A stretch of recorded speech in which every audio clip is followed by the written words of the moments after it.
Assalamualaikum warahmatullahi wabarakatuh. Selamat pagi anak-anak. Bagaimana kabar hari ini? Semoga sehat selalu. Sebelum kita memulai pembelajarannya, tidak lupa kita harus selalu menjaga kesehatannya, sering mencuci tangan, menggunakan masker jika berpergian keluar, dan menjaga imun tubuh kita. Nah, untuk hari ini Ibu akan menjelaskan tentang hubungan antar garis. Apa sih itu hubungan antar garis? Ada yang tahu di sini apa itu garis?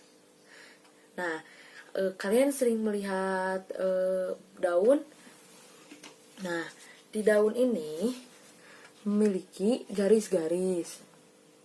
Atau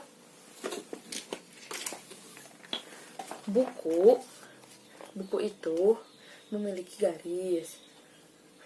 Nah, atau bisa kita sebut, jika kita contohnya ya, jika kita menempatkan satu titik,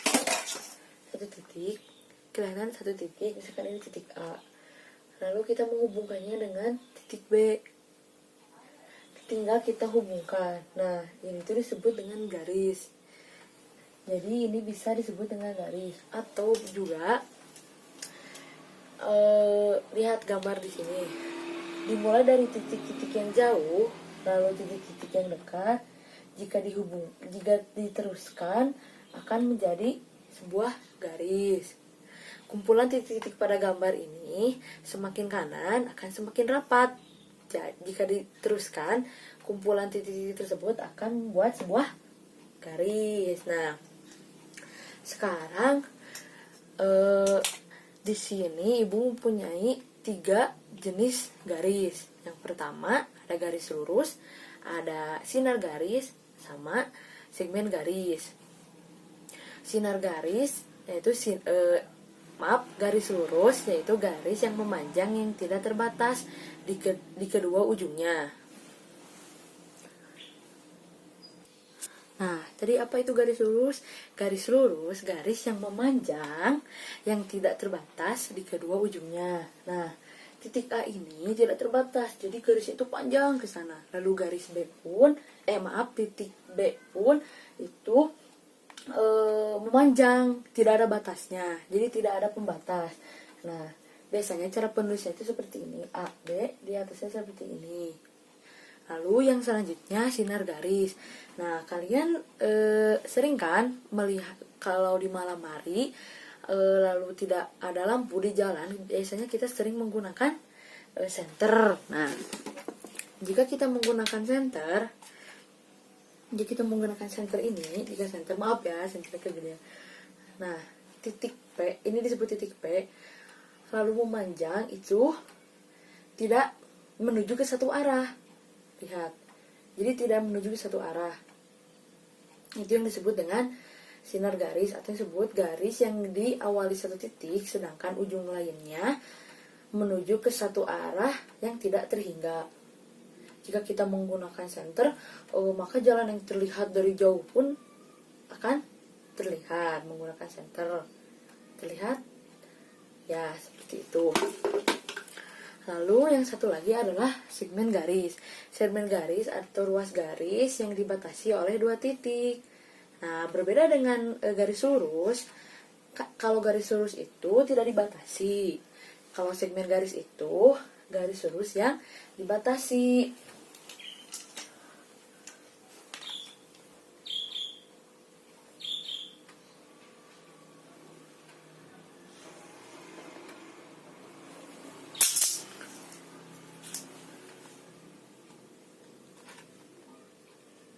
Nah, seperti ini. Coba kita ulangi. Tadi ada 3 garis ya. Ada garis lurus, ada sinar garis, lalu ada segmen garis. Lalu ada juga yang disebut dengan garis vertikal dan horizontal.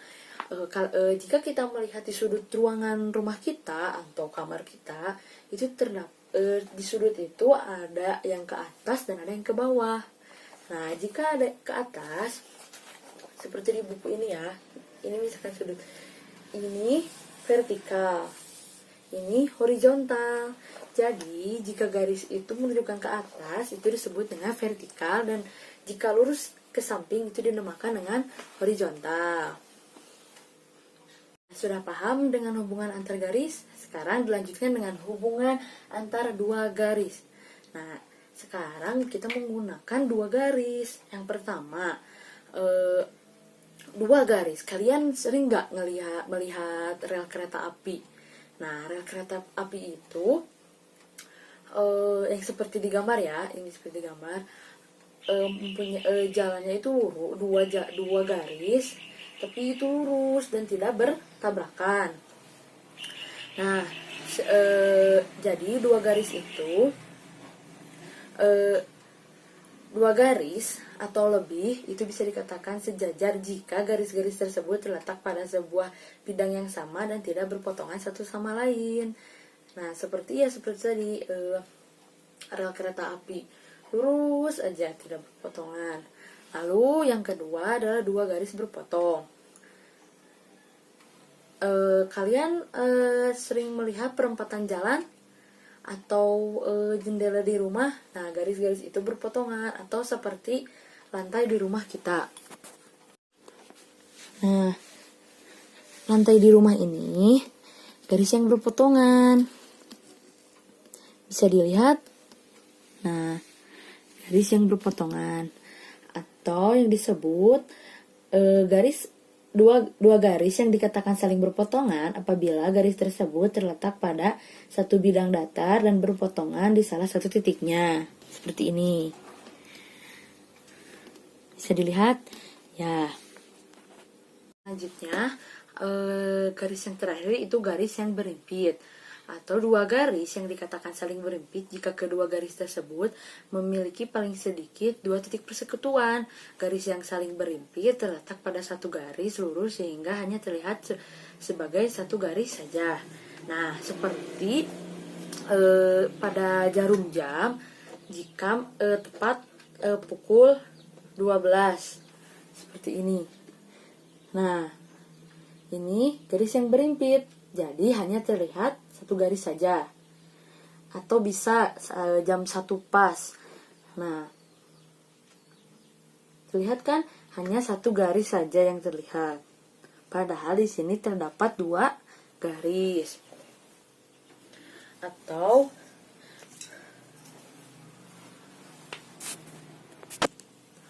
dua buah penggaris jika disatukan, nah, hanya terlihat satu penggaris saja.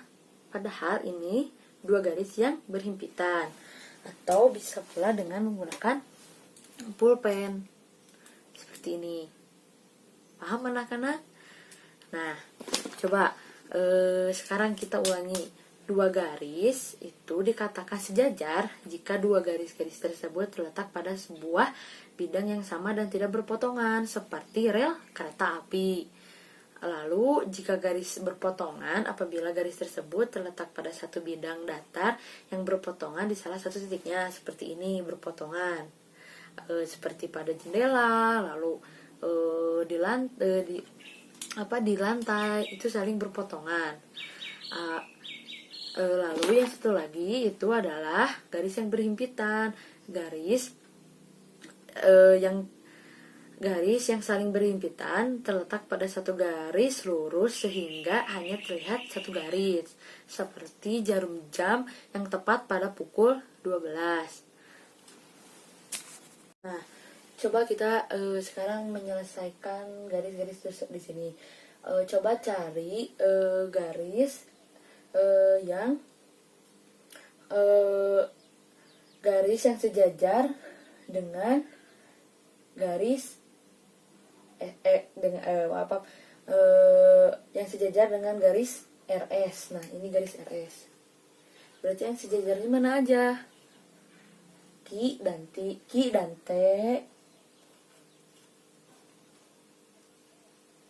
lalu D dan E. Betul. Nah, sekarang cari garis mana yang saling berpotongan. Benar.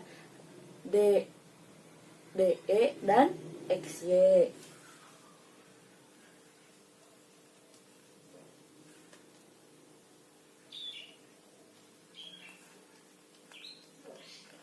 Lalu FG dan RS bisa.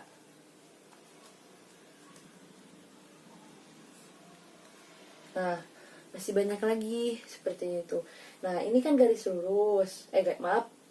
Ini dua garis sejajar. Dua garis yang sejajar. Nah, dua garis yang sejajar. Nah, jika ini, garis ini dengan garis ini dengan garis ini itu berpotongan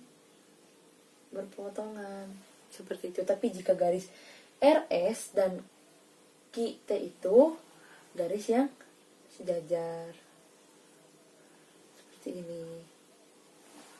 Nah, sudah paham? Mungkin sekian dari Ibu. Maaf bila ada kesalahan.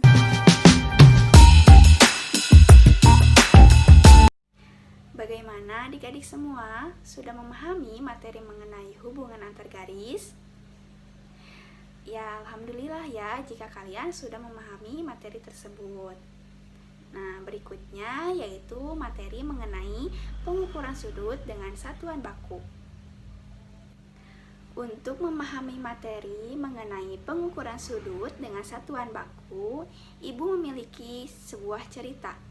Disimak baik-baik ya cerita tersebut. Pada suatu hari, Ibu dan Aminah pergi ke pasar. Mereka pergi ke pasar untuk membeli sebuah martabak. Setelah selesai membeli, Ibu dan Aminah kembali pulang ke rumah. Setelah sampai di rumah, Aminah membuka martabak tersebut. Dan ternyata martabak yang dibeli oleh Ibu dan Aminah itu sudah terpotong menjadi 8 bagian yang sama besar. Sekarang perhatikan gambar martabak berikut ini. Coba lihat, ujung dari potongan martabak tersebut membentuk apa ya kira-kira? Ada yang tahu? Ya, betul sekali. Ujung dari potongan martabak tersebut membentuk sebuah sudut. Lalu, bagaimana cara mengukur dan menentukan besar sudut antara ujung martabak tersebut? Untuk memahaminya, mari simak penjelasan berikut ini. Adik-adik semua, ada yang masih ingat apa itu sudut? Sudut merupakan daerah yang dibatasi oleh dua garis. Lalu, pengukuran sudut dalam satuan baku merupakan pengukuran sudut yang hasilnya menggunakan satuan derajat dan menggunakan busur derajat. Kemudian, apa itu derajat dan apa itu busur derajat? Ada yang tahu? Derajat adalah ukuran sudut yang dapat dibentuk pada sebuah bidang datar yang dilambangkan dengan lambang seperti ini. Lalu, busur derajat adalah salah satu alat untuk mengukur sudut dalam satuan baku. Kalian tahu bagaimana bentuk dari busur derajat? Nah, ini merupakan bentuk dari busur derajat. Lalu, adapun bagian-bagian dari busur derajat. Titik ini merupakan titik pusat atau pusat busur. Lalu, garis lurus ini merupakan garis horizontal dan garis tegak lurus ke atas ini merupakan garis vertikal. Busur derajat memiliki dua garis berlawanan, yakni di bagian dalam lengkungan dan di bagian luar, sehingga busur ini berguna untuk mengukur sudut dari dua sisi, yaitu sisi dalam dan sisi luar. Sekarang, bagaimana cara mengukur sudut yang ada pada potongan martabak tersebut dengan menggunakan busur derajat? Hal pertama yang harus dilakukan yaitu letakkan titik pusat busur pada titik sudut yang akan diukur.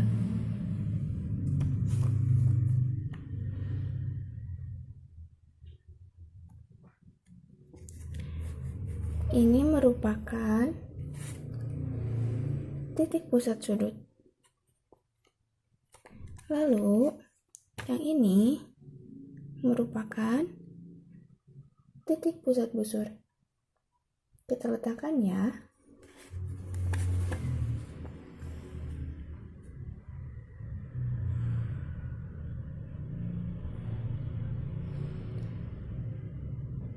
Kemudian, impitkan garis dasar busur dengan salah satu kaki sudut. Ini merupakan garis dasar busur yang diimpitkan dengan salah satu kaki sudut. Yang ini ya.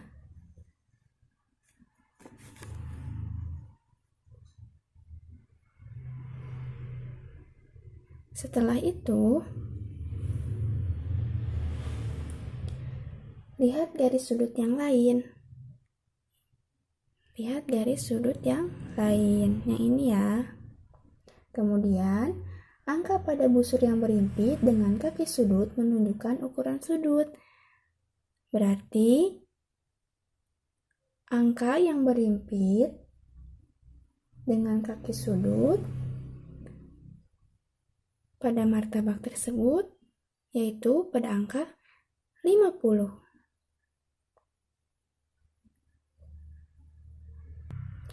Berarti sudut yang ada pada martabak tersebut adalah 50 derajat, yang dibaca 50 derajat.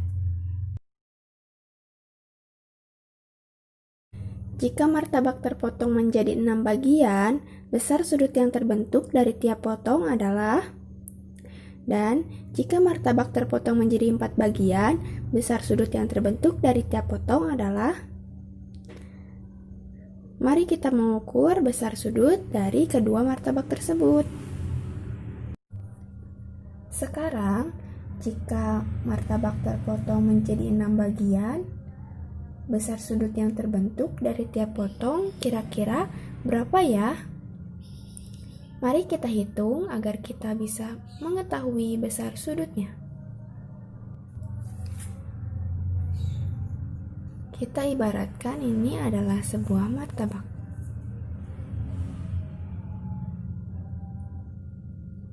Nah, setelah itu kita lakukan tahap-tahap yang tadi ya. Hal yang pertama yaitu letakkan titik pusat busur pada titik sudut yang akan diukur. Seperti ini.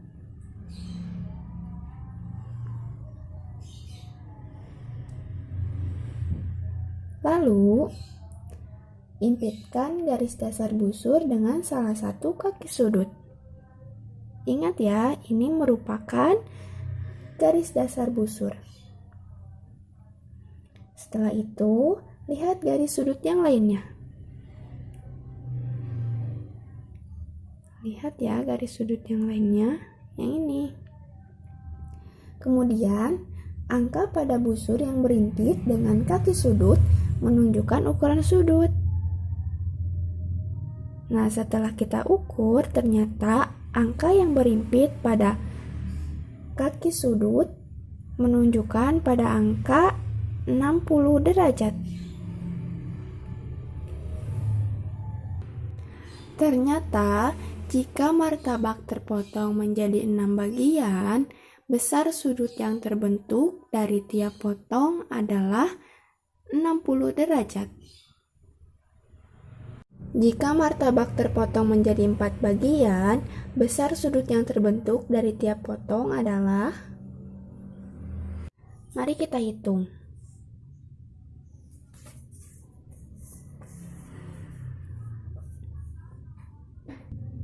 Lakukan dengan tahap yang tadi ya. Yang pertama itu, letakkan titik pusat busur pada titik sudut yang akan diukur. Kemudian, himpitkan garis dasar busur dengan salah satu kaki sudut. Nah, setelah itu, lihat garis sudut yang lainnya. Setelah dilihat, kemudian angka pada busur yang berhimpit dengan kaki sudut menunjukkan ukuran sudut. Berarti angka yang menunjukkan ukuran sudutnya yaitu 90 derajat. Jadi, jika martabak terpotong menjadi 4 bagian, besar sudut yang terbentuk dari tiap potong adalah 90 derajat. Mari kita lanjutkan cerita Aminah ya. Setelah Aminah selesai membuka martabak, kemudian Aminah ingin menonton acara Nusa dan Rara di televisi.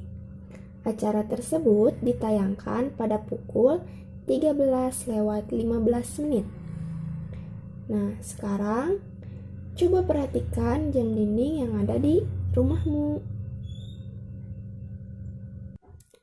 Sekarang coba perhatikan. Pukul 13:15 menit ditunjukkan dengan jarum pendek mengarah ke angka 1. Dan jarum panjang mengarah ke angka 3. Ternyata, dua jarum jam tersebut membentuk sebuah sudut. Coba tentukan besar sudut antara dua jarum jam tersebut.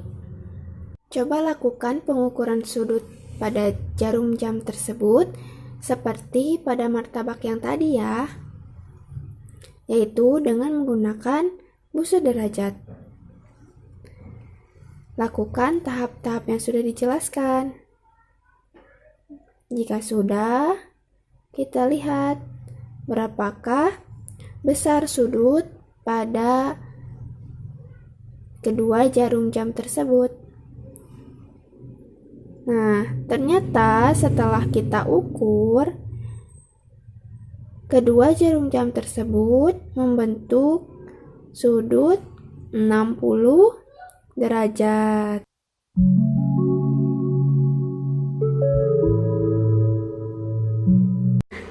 Anak-anak, setelah apa yang dijelaskan oleh Ibu Ulfi mengenai pengukuran sudut dengan satuan baku, sekarang Ibu akan menjelaskan tentang pengukuran sudut pada bangun datar. Anak-anak udah tahu kan bangun datar itu ada apa aja? Kita ulangi lagi ya. Ini bangun datar itu yang pertama ada persegi panjang, jajar genjang, trapesium, persegi, belah ketupat, lingkaran, layang-layang, segitiga. Dikarenakan lingkaran itu tidak ada sudutnya, jadi kita tidak akan mengukur sudut pada lingkaran. Anak-anak, sekarang kita mulai dari segi 4. Segi 4 itu bermacam-macam. Yang pertama ada persegi panjang, ada trapesium, ada jajar genjang. Persegi 4 itu memiliki 4 titik sudut. Jadi anak-anak, besar sudut segi 4 itu keseluruhannya itu berjumlah 360 derajat. Kita ukur ya.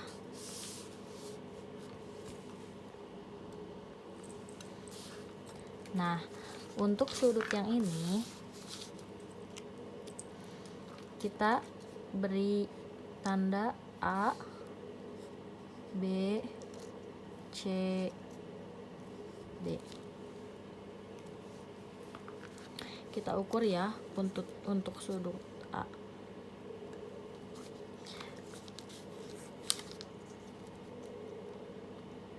Pastikan garis di bawah ini di angka 0 dan yang atas itu menunjukkan sudutnya. Untuk atas ini sudutnya 90 derajat. Di sini udah ditulis ya 90 derajat. Kita hitung sudut B. Pastikan garis di bawah itu ke angka 0. Kita lihat sudutnya 90 derajat. Jadi anak-anak, untuk sudut yang bentuknya siku-siku seperti ini, itu sudah pasti ya sudutnya itu 90 derajat. Jadi jika ditambahkan sudut persegi itu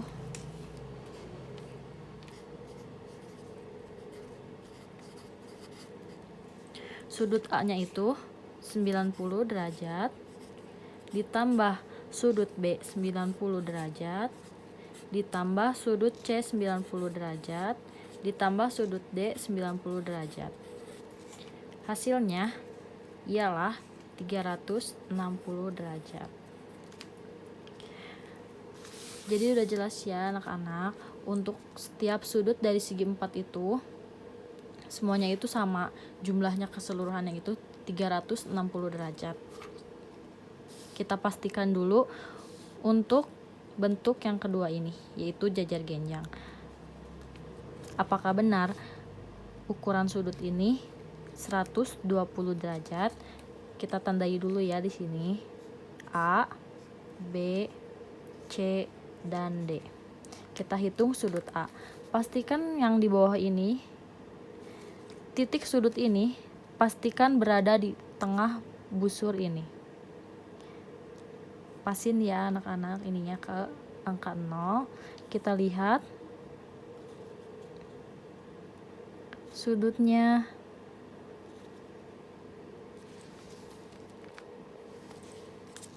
pas di angka 120 derajat. Kita tulis ya nomor 2, jajar genjang.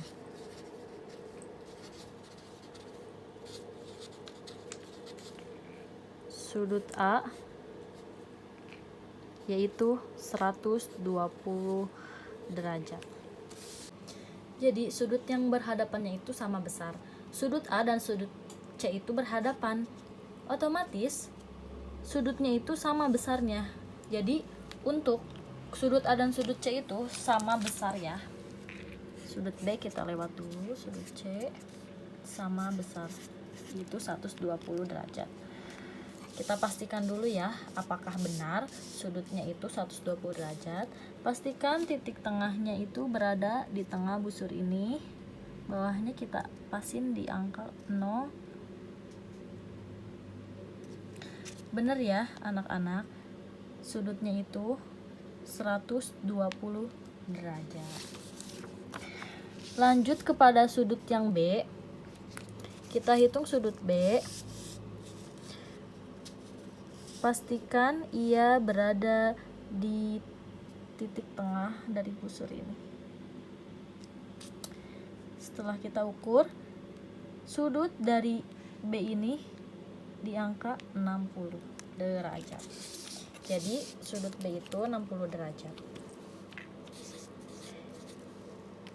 Balik lagi dengan apa yang ibu katakan tadi, sudut jajar genjang itu sudut yang berhadapan sama besar. Jadi untuk sudut D itu sama besar dengan sudut B, 60 derajat.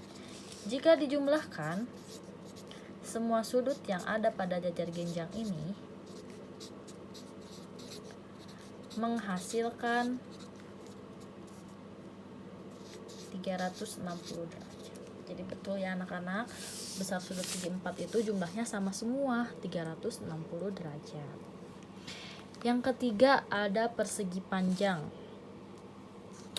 Persegi panjang itu memiliki sudut siku-siku, di mana sudut siku-siku itu sudah pasti ukurannya itu 90 derajat. Jadi persegi panjang itu sama ya seperti persegi. Ini sudut, kita tulis dulu, ini sudut A, B, C, dan D.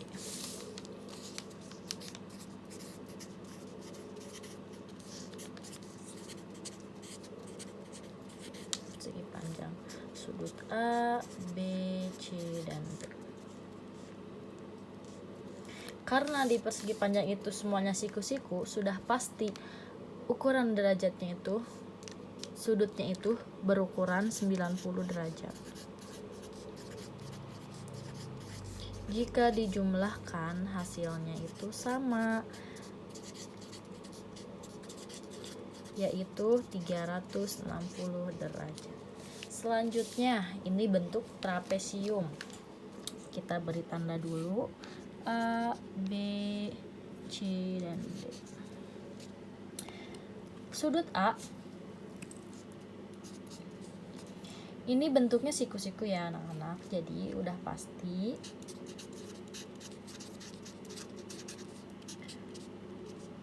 sudutnya itu berukuran 90 derajat.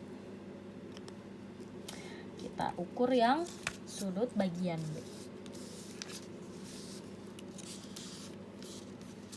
Pastikan titiknya berada di sini. Nah, ini berada di tengah-tengah antara 40-50, 41 di 45 ya. Jadi sudut B itu berukuran 45 derajat. Lanjut kepada sudut C.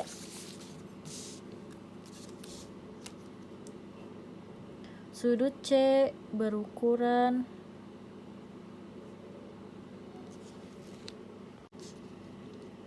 135 derajat. Kita tulis sudut C 135 derajat. Yang terakhir sudut D. Sudut D itu berukuran siku-siku ya.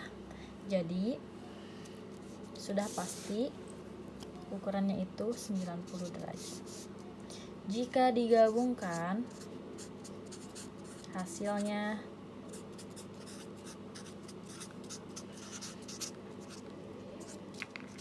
derajat.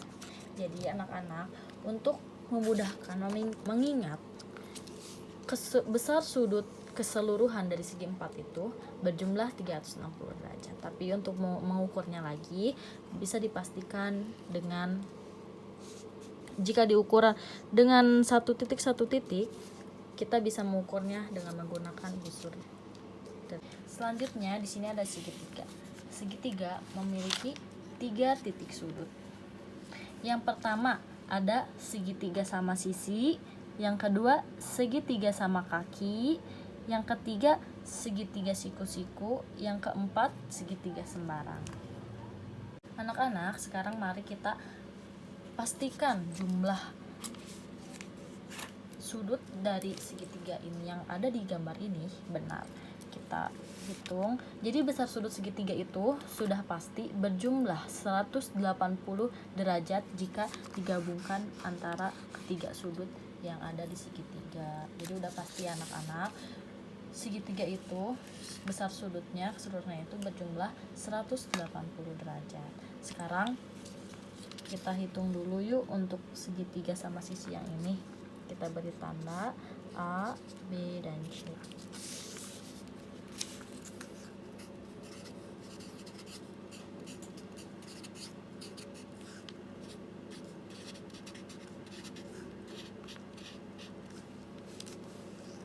Kita hitung sudut A, sudut B, dan sudut C.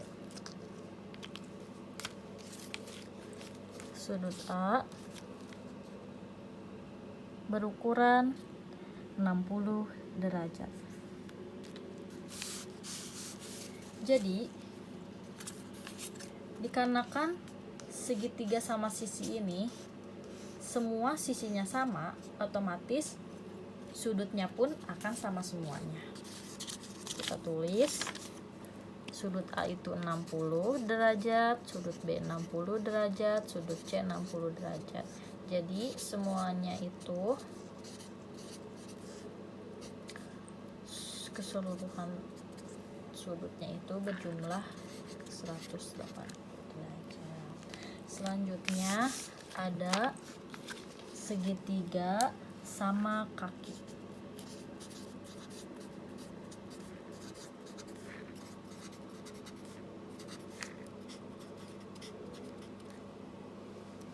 Kita beri tanda A, B, dan C.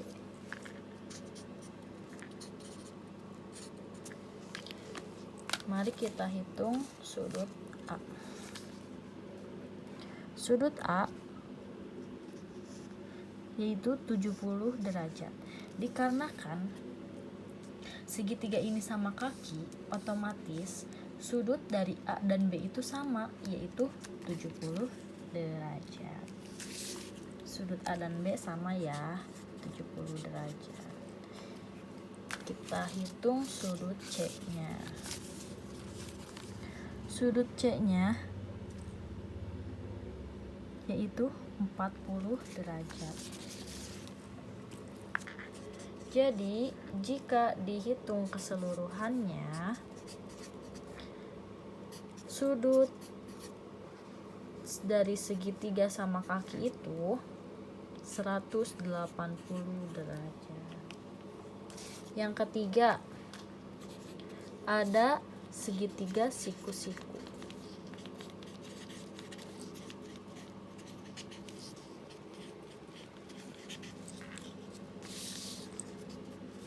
Kita beri tanda.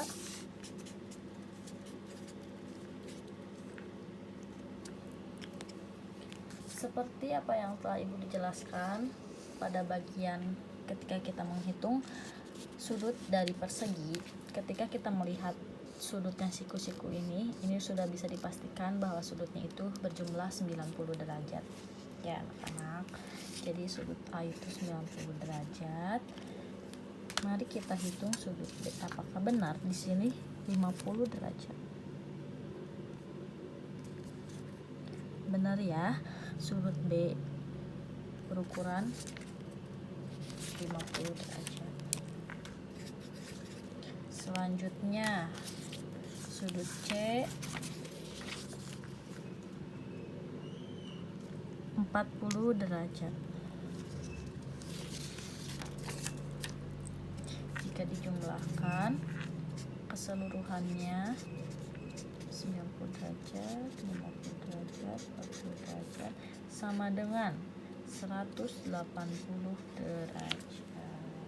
Anak-anak, setelah apa yang Ibu jelaskan tadi mengenai sudut dari berbagai persegi, berbagai segitiga, sekarang kita coba yuk mengerjakan soal di sini.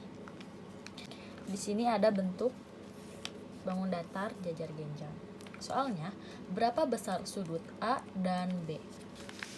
Seperti apa yang sudah Ibu jelaskan, ini cukup mudah sekali ya anak-anak, karena jajar genjang itu kan memiliki keistimewaan di mana sudutnya itu yang berhadapan sama besarnya.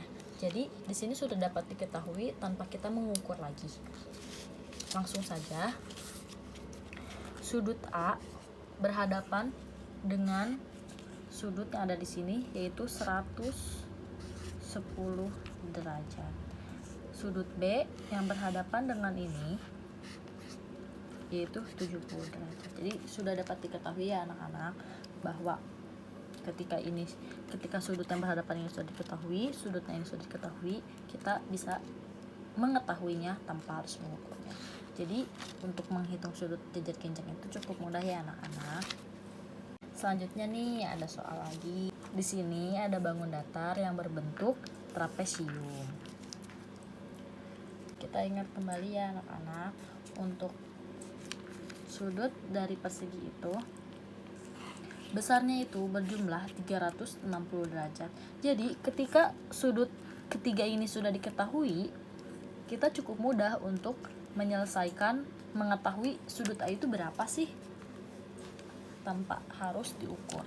Jadi langsung saja kita beri tanda dulu agar mudah.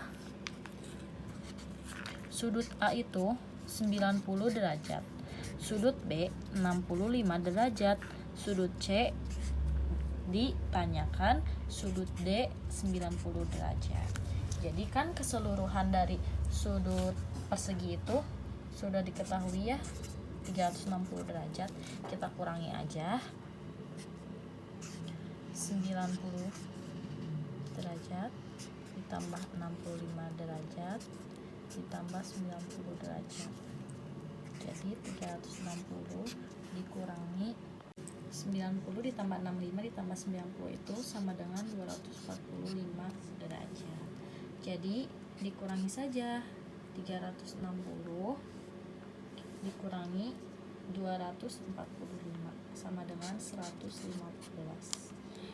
Jadi sudah diketahui ya, untuk ini tuh merupakan sudut A.